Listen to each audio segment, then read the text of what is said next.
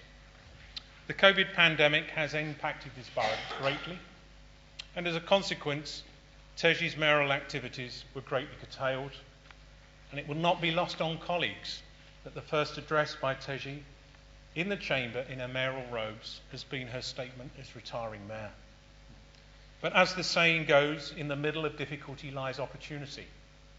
And Teji grasped that opportunity, showing her energy, drive and innovation by the way she has discharged her duties as our first and hopefully only virtual mayor. I think that's a little softer than COVID mayor.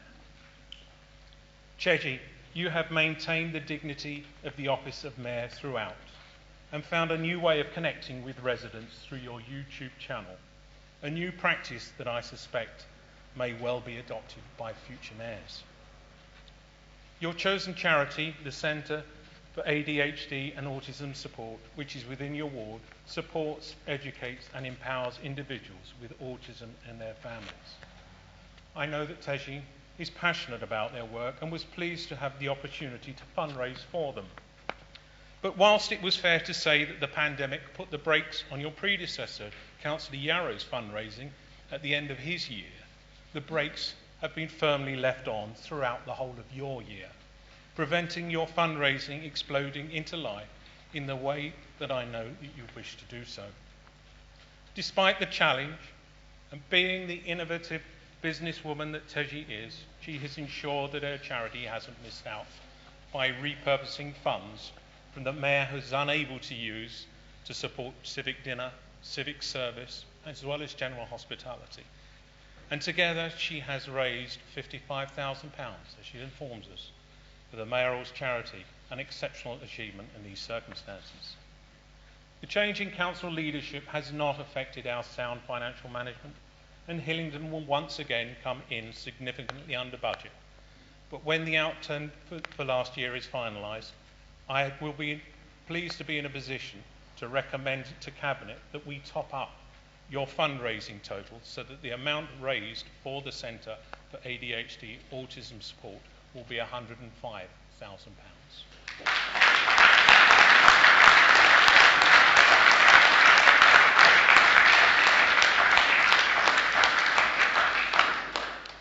Teji, Mr. Mayor, Teji's mayoral year has been very different, but I hope, Teji, it has been personally rewarding and memorable nonetheless. And from your address, it appears that it has clearly been so. You have managed our meetings with both grace and authority, and you have represented this borough warmly and professionally. You leave behind a legacy of having opened a new way of keeping in touch with residents and have ensured through your year that schools, charities and community groups have continued to be supported by the Office of Mayor. Councillor Barnes, you've been aided by your son Cameron, daughter Roma and Eloisa throughout your mayoral year, and as a team you have been fantastic. Please, together with your family, accept our grateful thanks for a job exceedingly well done. Thank you.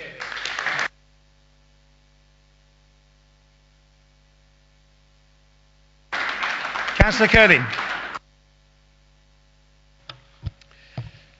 Thank you, Mr. Mayor. I have the pleasure of seconding the vote of thanks to Councillor Barnes for her year as Hillingdon's first citizen. It has been a year like no other year, and it seems a great shame that your entire mayoral year has been during the pandemic. However, it is amazing just how much you have achieved and how many events you have been able to attend one way or another.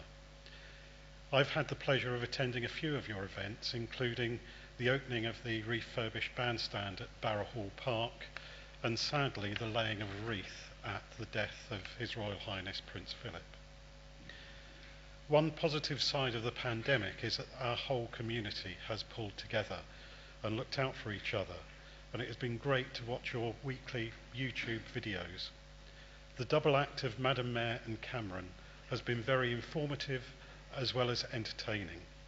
The videos have really brought the mayoralty to life, and they've been absolutely great to watch, so thank you both for that. Councillor Barnes, you have also had to chair full council meetings remotely. This task is not easy at the best of times, but remotely it's doubly difficult.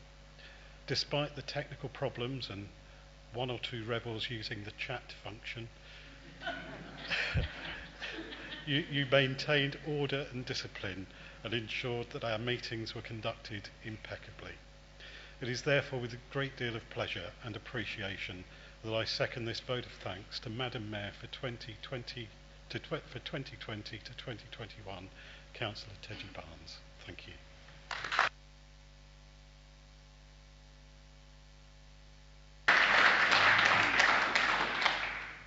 Sir Ray Paddyfoot. Sorry, no microphone. Oh, yes, stop. Thank you. Mr. Mayor, I'm pleased to have this opportunity to say a few words about Councillor Teji Barnes and her mayoral year. I've had the privilege of moving the vote of thanks to the outgoing worshipful mayor of this borough for the past 20 years, and as we've heard from the leader of the council, the past year has been very challenging, and without doubt, certainly the most challenging of the past 20 years, and probably longer. Being elected as the Mayor of Hillingdon during the COVID pandemic, with all its restrictions on our day-to-day activities, would be an unenviable problem for any incoming mayor. But as the great jazz musician Duke Ellington said, a problem is a chance for you to do your best. And Councillor Teji Barnes certainly did that. Councillor Barnes' mayoralty has been a real family event, with daughters Roma and Lucia carrying out the duties of mayoress, and son Cameron combining his duties as escort with that of producer, joint presenter of the Mayor's Weekly Diary on her YouTube channel, detailing the mayoral activities and visits both in person and virtually. So the thanks of all in this chamber and the residents of this borough go to the whole mayoral family. Mr. Mayor, sometimes a problem creates a pressure that brings out the real talents and abilities of an individual, and in such circumstances they're often described as a rock. However, if we take that analogy a little further, a rock under pressure can become a diamond. And Councillor Teji Barnes, without doubt, in your mayoral year, in such difficult times, you've proved to be a diamond. Well done and thank you.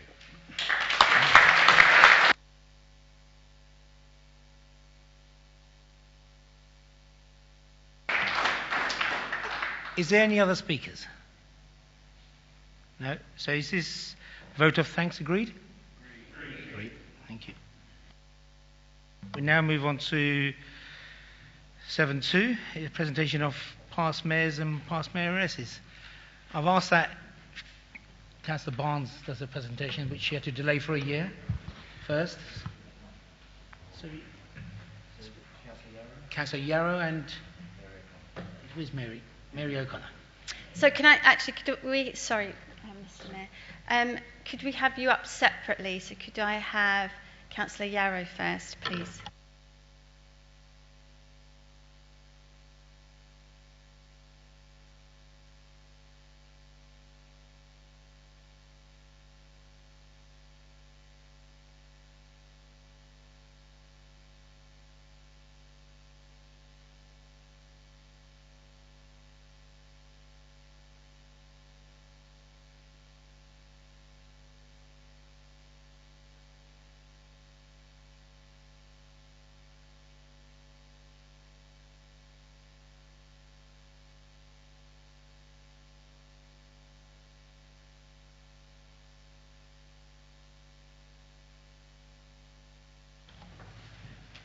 Thank you, Mary. If you'd like to come down.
Now to the past mayor.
Now move on to agenda item 8. Councillor Edwards. Thank you, Mr. Mayor. There will be no changes in the Cabinet this year, and I ask the Council to note the appointments as published. And more importantly, to note the result of the Charleville by-election and to welcome Councillor Darren Davis to the Council and Conservative Group.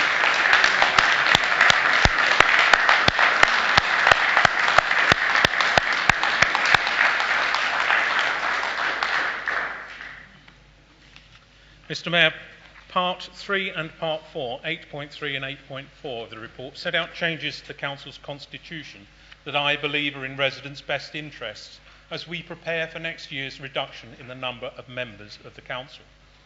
Part 3 proposes amendments to the terms of reference for the Council to improve transparency and aid the understanding of residents.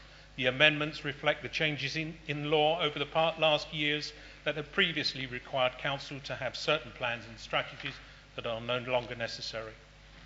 Also under Part 3 is the proposed formation of new select committees and the change of the power of call-in. The power of call-in of executive decisions is critically important to ensure good decision-making and to provide right checks and balances in the exercise of executive power. By repurposing our present policy overview select committees into the select committees with delegated power to call in decisions within their area of expertise, the need for a standalone executive scrutiny committee is dispensed with. I move the recommendation as published. Is there a seconder? I formally second and reserve my right, Mr. Mayor. There we go. Councillor Mathers.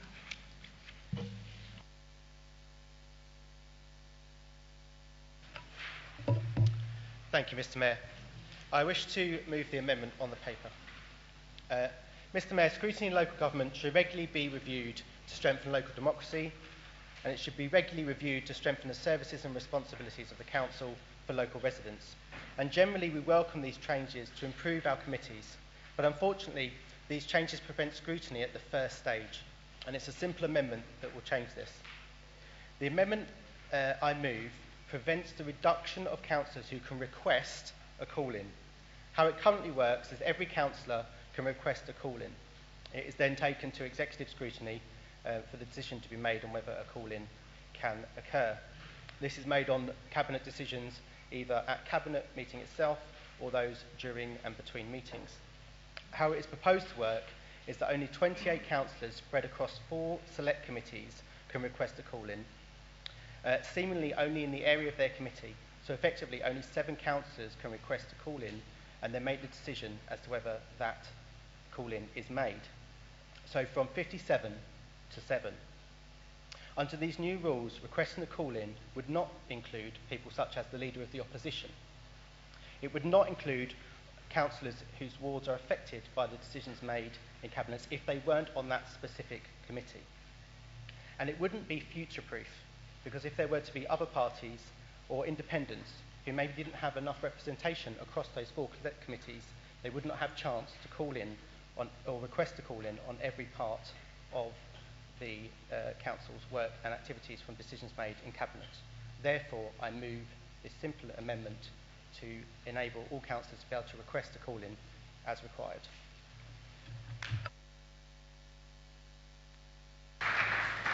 Do we have a seconder? Councillor Duncan. Thank you, Mr. Mayor. In streamlining processes, it is important that democratic checks and balances are not compromised, and that all of us as councillors, each representing several thousands of our residents, should have a voice and be able to be heard. The work of the council's committees is important, but equally important is the right for those decisions to be scrutinised and, where necessary, to be called in.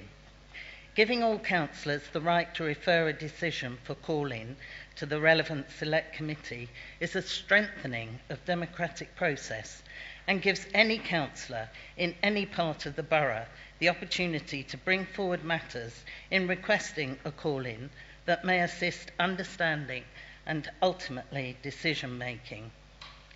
Some of the best decisions are when we can truly come together to honestly examine issues of importance in the borough and be open to what scrutiny brings. Improvements in services happen when we look at the failings and weaknesses in things and study how to put them right. External scrutiny has not worked well and has called in only one matter for scrutiny in 17 years, I believe. This is hardly a record to be proud of. During the time that scrutiny has been part of the cabinet model of local government, we have avoided looking at many issues of local importance. The failure to provide adequate affordable housing and how best to increase it, the huge reduction in provision for young people, rogue landlords, the increasing number of SEND children in mainstream schools and lack of special school places for those who need them, the struggle mainstream schools have with getting EHC plans and the additional funding needed for those children, the growing poverty and increasing number of food banks in our borough are all matters we should be looking at and finding answers for, but we do not. We need a more open system where councillors can let select committees know what are issues of concern in their areas. They can be helpful in giving information for examination and scrutiny and should be allowed to ask for call-in if they consider this is needed. I hope that members will accept this amendment, although I'm sure you won't, and the opportunity it will give them to ask for a call-in of any decision made at a select committee that they would like to see re-examined and perhaps include more matters that will be helpful to the decision. Thank you.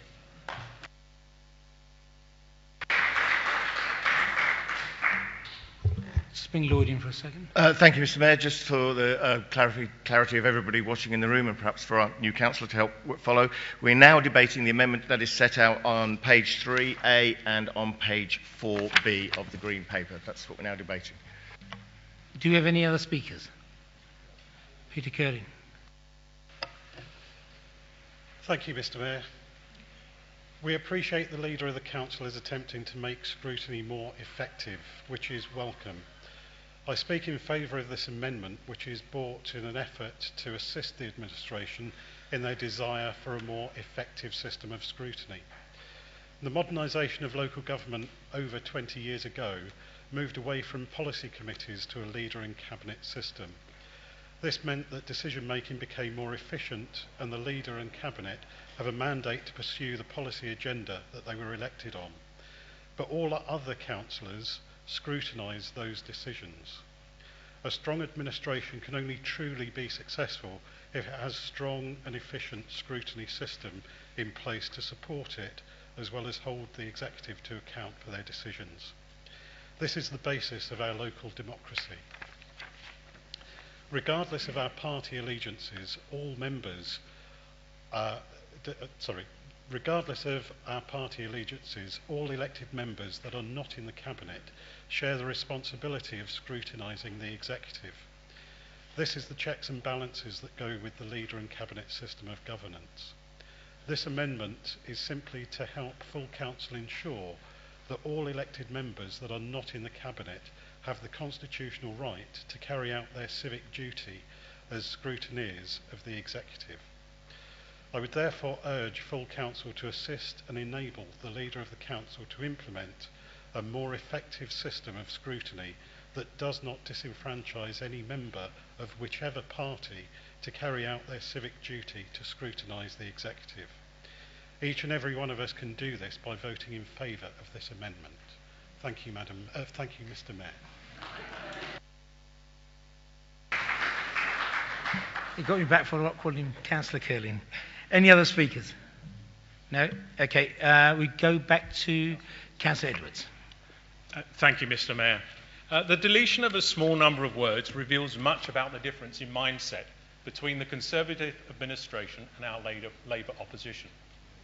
It is no surprise to this side of the chamber that Labour colleagues continue to favour talking rather than doing by seeking to put unnecessary obstacle in the way of the implementation of properly considered decisions.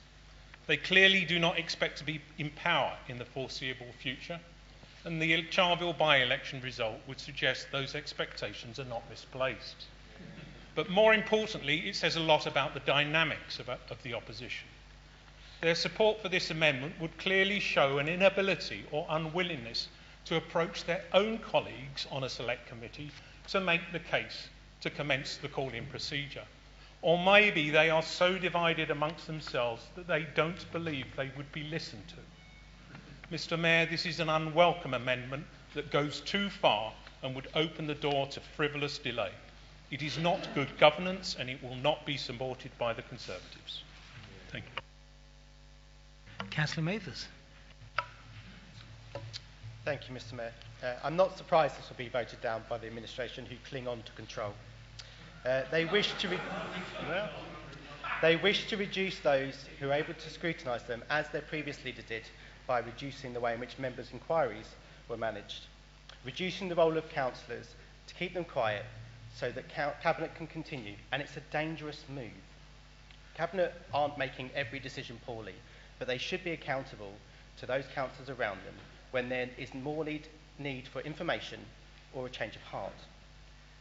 However, having said this, we will support the original motion, as although we object to fewer councillors requesting a call-in, to have more select committees to call in and scrutinise the administrations rather than the current model is an attempt in the right direction to increase scrutiny. However, I fully hope that in order to get to a fully transparent scrutiny, where there isn't a clinging of control by the few, that there will be something that will come forward in constitutional changes that will improve the scrutiny of decisions made in this council for the better of all Hillingdon residents. I look forward to seeing that in the chamber.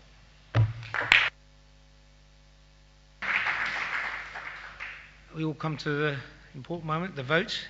Those in favour of the amendment, please show by hands.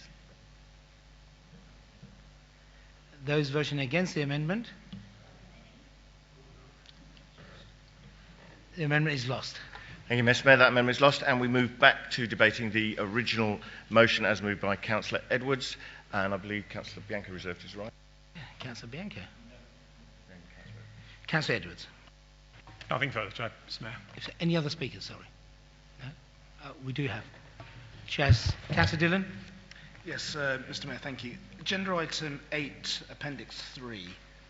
We have a couple of clashes, so just before we vote, can we just make a note that we'll sort the clashes out in whips and with yourselves? Sorry. I'm on mute. We've got a couple of clashes on the programme of meetings, so before we settle this item. We're not at the programme meetings yet. I'll sit back down then.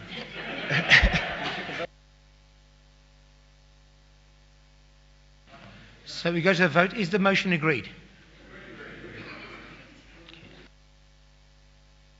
Councillor Edwards. Thank you, Mr. Mayor. The recommendation at Part 8.4 relates to changes to the Planning Committee. In the future, we will have less councillors to undertake the same workload. If we overburden the workload of councillors, we make the office of councillor less attractive, deterring new entrants and potentially skewing even further the representation on our council. We must therefore seek to reserve to councillors only key decisions and those relating to the most contentious or sensitive matters. For this reason, that I am proposing a reduction in the planning committees and increased delegation of decisions to make to officers. But having worked closely with Councillor Duncan, I know that she does not bring politics into planning matters and that her comments are worthy of careful consideration. Having done so, it is clear that her amendment clarifies detail and does not detract from the direction of travel set out in the report. There was no intention of diminishing the role of councillors in being able to secure referral to the committee. The change of wording makes more transparent our commitment to protecting the Green Belt, and the inclusion of consultations on applications submitted to neighbouring authorities will not materially impact the workload of planning committees and will give reassurance to residents. I am therefore willing to agree Councillor Duncan's amendments, and I move the recommendations so amended. Is this seconded? I formally second and reserve my right. Any other speakers? Councillor Duncan. Can I just thank, Mr. Mayor, can I just thank the leader for taking these on board? Yes, they were made not on a political basis, as you say, but solely to assist the work of all those involved in planning. So I thank you for that. Is that amended and motion agreed? Thank you. Now move on to point 5. Councillor Edwards. Mr. Mayor, I move the recommendation at 5 in the report, which is a simple amendment to the titles consequent to the replacement of the Scrutiny and Policy Overview Committees with Select Committees. And at 6 is the programme of meetings for 2021/2022 as amended, which I also move.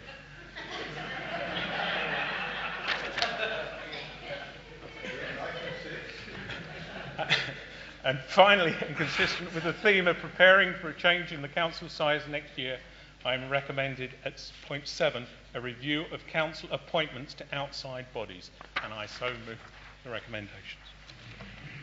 Is that? Do you have a seconder? I so second all of those, and I reserve my right. Thank you. Get ready. Is there any other speakers?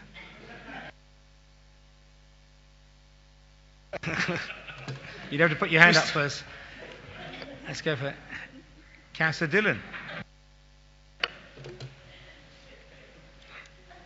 We can have some fun and games. I think I've said this before, but Appendix 3, there's some clashes, so is it okay if we resolve these outside of this meeting and Mr. Mayor, that's fine. We'll liaise with both whips and clarify any clashes if that's to everyone's satisfaction. So if there's no more speakers, is that agreed?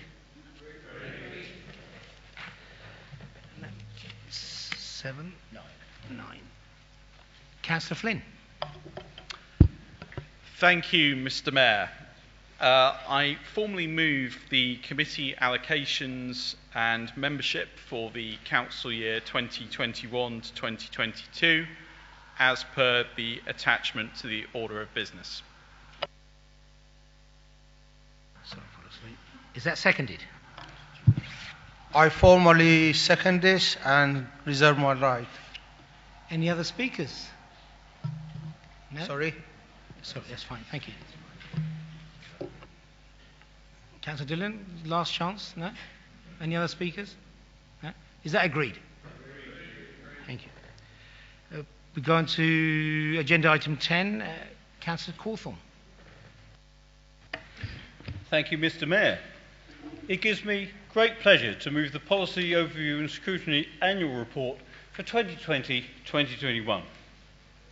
It has been an extraordinary year for us all in so many respects. However, the POCs, as we've known them and as constituted until this evening, have carried out their work in what has been a condensed municipal year, ever resilient and adapting to new ways of working in very trying circumstances. Examples include corporate services review into the voluntary sector response to the pandemic, which, among other things, has given us a great deal of intelligence which will be applicable to partnership working in the future well beyond this current episode. We've seen recommendations adopted to improve the customer experience of people living with autism in accordance with legislation and best practice from social care, housing and public health POC. Meanwhile, the rest box work has included a review of littering and fly tipping, with recommendations which are augmenting the Council's approach to this area of service and has also helped spawn a vibrant, energetic volunteer effort from within the community, which is great to see. And of course, not forgetting external services, which has been playing a robust critical friend role with Hillingdon Hospitals Trust on performance improvement and of course site redevelopment. Mr. Mayor, I may be a recent addition to the body of members charged with this essential function, but I am by no means a late convert to the virtues of the POCs. As a member of the executive over the years, I've spoken many times of the value of their independence, digging into the detail as they do, distilling the essence of witness sessions and discussions into coherent recommendations for Cabinet. Mr. Mayor, there is no shying away from the word scrutiny. This is an essential part of the work of select committees moving forward in playing the critical friend role in accordance with the Good Scrutiny Guide and the Centre for Governance and Scrutiny. This helps strengthen Cabinet decision making and the accountability of Cabinet and drive performance, standards and value for money. As we constituted select committees, let there be no doubt that our work is not peripheral in any way, shape or form. It is a central and indispensable part of what we do as a local authority in the name of the residents we represent. Finally, I would commend colleagues on both sides, as well as officers, witnesses and external partners, for their contributions to this endeavour over the course of the last year. I move.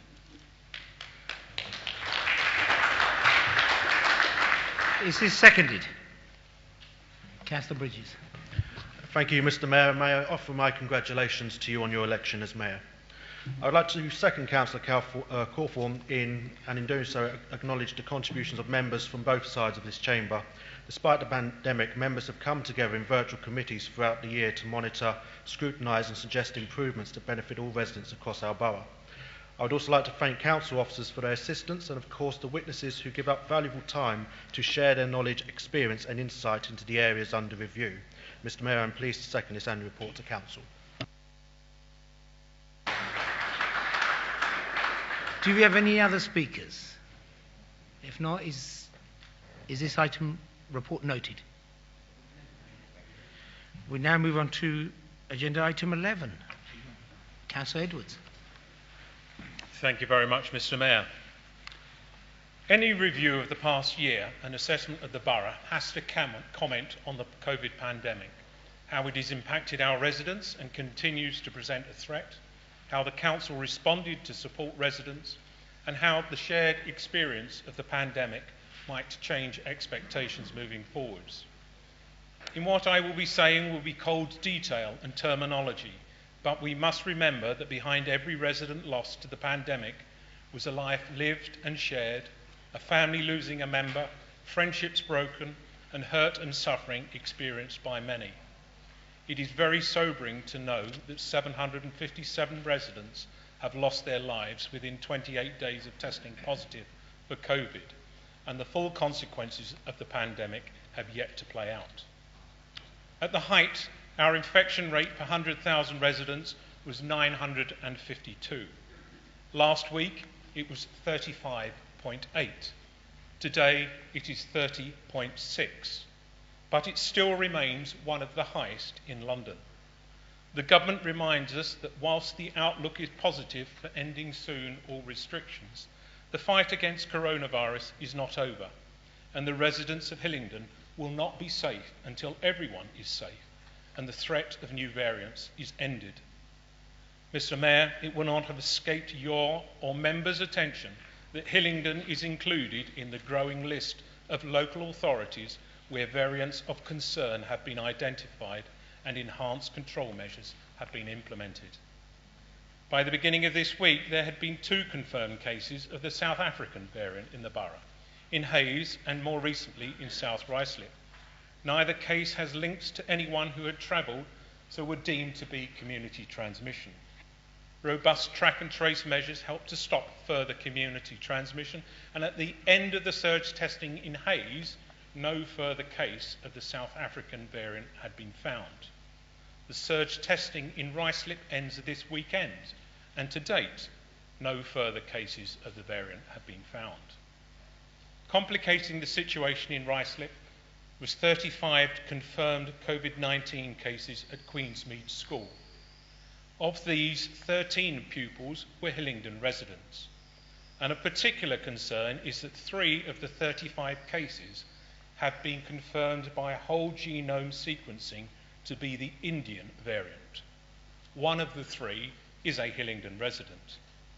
Given that Queensmead School is located adjacent to the geographic area in which surge testing for the South African variant is currently taking place, it was agreed with Public Health England to extend the surge testing arrangements to include Queensmead as well as other schools in the area.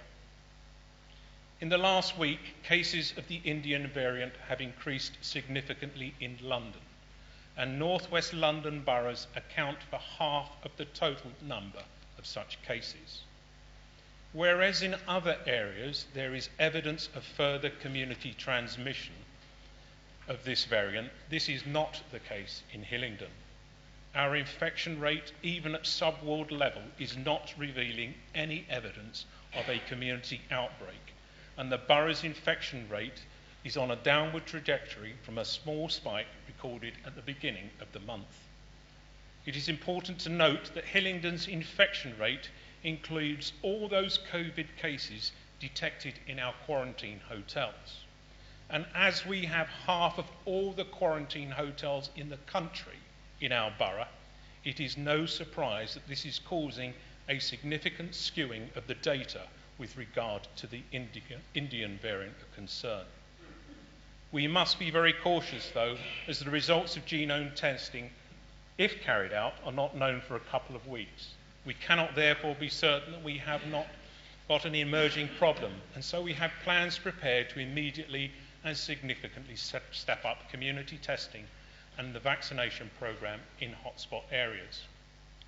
We can expect this stepping up of activity within North West London very soon, but it is not yet clear to what extent that will be necessary in our borough.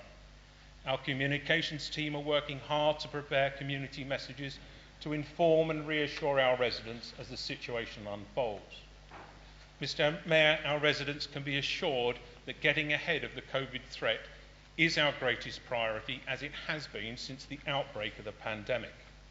Hillingdon was an early adopter of the devolved contact, track and trace.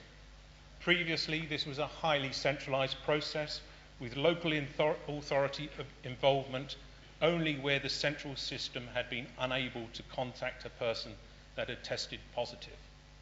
Now we are informed immediately, and using our data sources and local knowledge, we have far better outcomes, with contact completion rates clearly exceeding national, London and sub-regional levels. Our testing regime is and has been for many months the most comprehensive in London. By ensuring every neighbourhood has ready access to a testing site, we are able to better identify asymptomatic infections and limit transmission. We are also able to easily and quickly switch from lateral flow testing to the higher standard PCR testing in hotspot areas, with the infrastructure and staff readily available to do so. The third link in our defences has been the vaccination programme. Our NHS colleagues deserve our heartfelt thanks for their achievements. Whilst national data might show London to be lagging against some regions, this is more to do with the availability of vaccine than the capability to actually vaccinate or the willingness of our residents to be vaccinated. Much has been said about vaccine hesitancy, refusal rates, and differences noted between communities and neighbourhoods. The increasingly close working of council officers with NHS colleagues means that we've been effective in presenting the information needed by communities to make an informed choice about whether to be vaccinated. And we are seeing the fruits of this labour, with hesitancy slowly declining. Hillingdon now has the best vaccination uptake in West London across just about every category and age cohort. And I want to thank those colleagues that have helped get the message out by featuring in videos with messages spoken in different languages. It is probable that there will be an acceleration of the vaccination programme locally in the coming days, but in what manner and in which neighbourhoods is yet to be determined, and members and residents will be informed as soon as the situation becomes clear. We are prepared to accelerate place-based delivery of vaccines through community outreach, pop-up vaccination sites, multi-generational household delivery, and other targeted means to prevent transmission in high-risk areas if that is needed. Mr. Mayor, even though I have painted a slightly dark picture on our journey to a brighter future, we should be cautiously optimistic and need to prepare for a return to normality. Our support for business funded by government grants continues apace. To date, £75 million has been awarded to 4,000 individual businesses in the borough, and further payments will be made in the coming period. We are confident that we will have paid out all of the business support grant by the closing date, which should result in further funding being made available in due course. The Council has implemented a range of measures to help reopen our high streets and town centres, and has paid over £10 million in restart grants to businesses and business organisations. We have temporarily waived the licence fee for pavement tables and chairs to facilitate more outdoor socialising. A light touch has been taken on regulation and planning decisions for businesses adapting outdoor spaces for the resumption of trade. We are providing COVID marshals in our busier areas to reassure residents that social distancing measures required at the time are being observed and that those areas are safe to visit. Whilst the media and even I have talked about a return to normal, it will be more accurate to talk about a new normal, the exact shape of which is yet to be determined. The shared experience of the pandemic has clearly shown the vulnerability of people to the forces of nature, and it should be no surprise if in the future residents of all ages have more concern about our impact on the environment. Climate change and the environment will be front and centre. No longer will it be enough to just have a green strategy. It must be woven through everything we do, but not in a way that it becomes lost. We have made a good start with our climate change pledge and the development of an overarching strategy, but we must now step up a gear, fill in more detail, and develop our investment plans to deliver a greener future. The energy efficiency of our housing stock will be addressed. This will be a multi-year, multi-million-pound programme, and it is likely to result in the stepping up of our council housing regeneration, as it is likely not to be economically viable to bring all of our properties up to the future energy standards. We can and will move more quickly on further greening our borough. I want to see us re-establish our tree-lined avenues and roads, many of which have become quite sparse over the years. more trees will be planted in our parks and open spaces, not to offset carbon footprint, but because it's better for our environment, our air quality and general sense of well-being. The switch from fossil fuels to electric-driven vehicles has to be encouraged and supported by the availability of a good vehicle charging infrastructure. Battery technology is evolving rapidly, and we will be in a different place in 5 years' time than we are now. The need for on-street charging outside homes without front drives will change, maybe even evaporate, as battery range improves and charging times decrease. This means we must be cautious in approach, as the required investment will be high and might not be justified over a short payback period. However, we can and will do more to improve our charging points in our car parks, and we will again look at our policies to ensure they are appropriate for the future with respect to electric vehicles and parking. I'm sure that members will have noticed the increased number of residents jogging and cycling, making more use of our outdoor space for healthy activities. This needs to be sustained and expanded. Moving forwards, we shall be investing proportionately more in improving our pavements and walking routes, now that we have brought up the standard of our roads such that they are the envy of residents in neighbouring boroughs. Last year, our £6.5 million of investment in our roads and pavements secured the resurfacing of 12.1 miles of our roads and 15.6 miles of our pavements. This level of investment will continue. We will also be taking a fresh look at how we might make better use of our green corridors to provide safe routes for cyclists rather than creating dedicated cycle routes on our already congested roads. But while some residents may have become fitter during the lockdown, COVID has shone a light on health inequality and the consequences to the wider community of the existence of those inequalities. We need to take a fresh look at our approach to public health and develop new methods to support and encourage our residents to lead more healthy and active lives. A more obvious change to the old normal has been the rapid move to online channels, whether for retail, business or social purposes.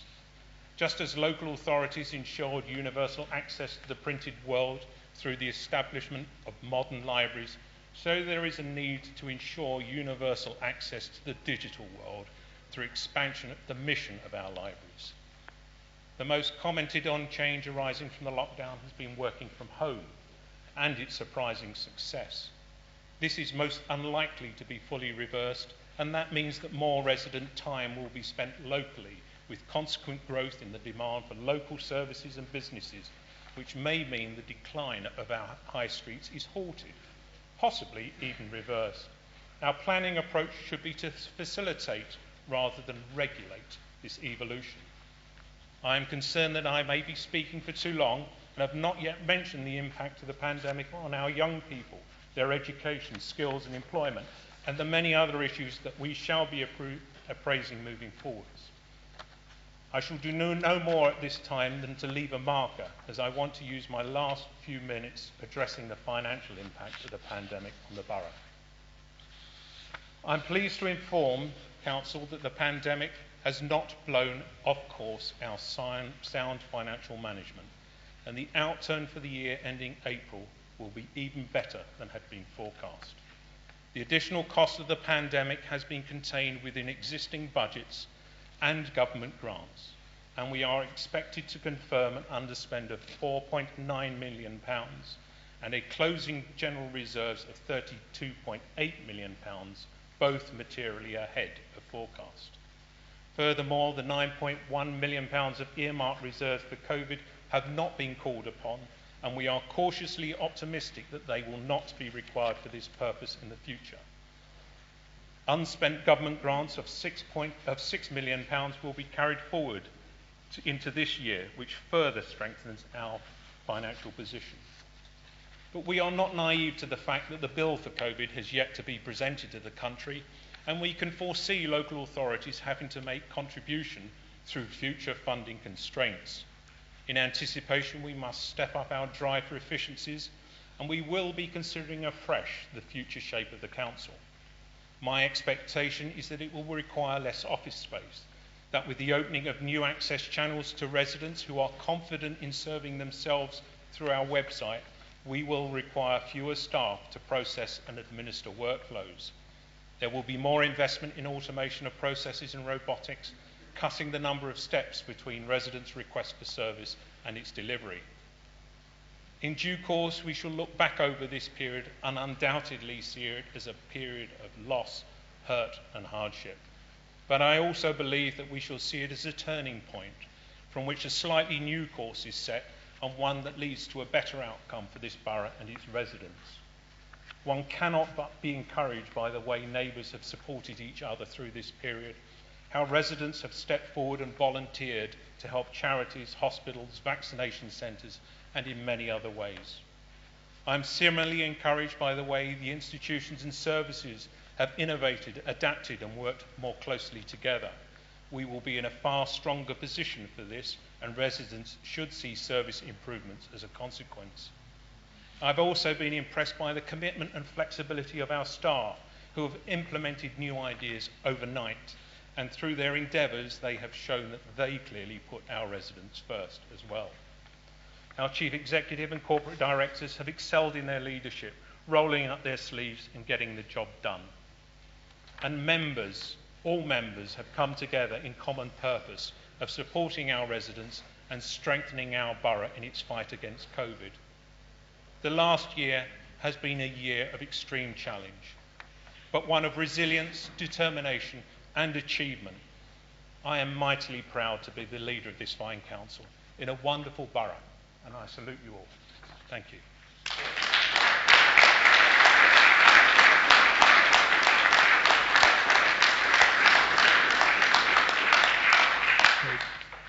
Thank you, Mr. Mayor. Just before you call the meeting to a close, can I remind all members to remain in their seats so that we can go through the quick convening of the committees and appoint Chair and Vice Chairman.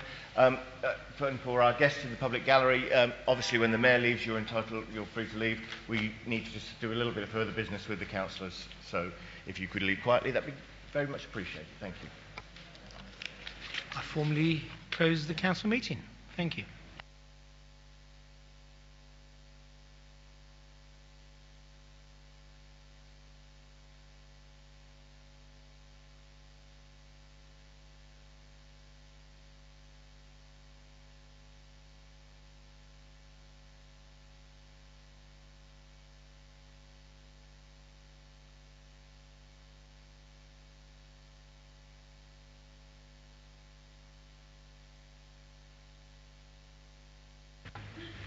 So if members of the public wish to leave, they do so now. We'll just have a moment's pause while that happens.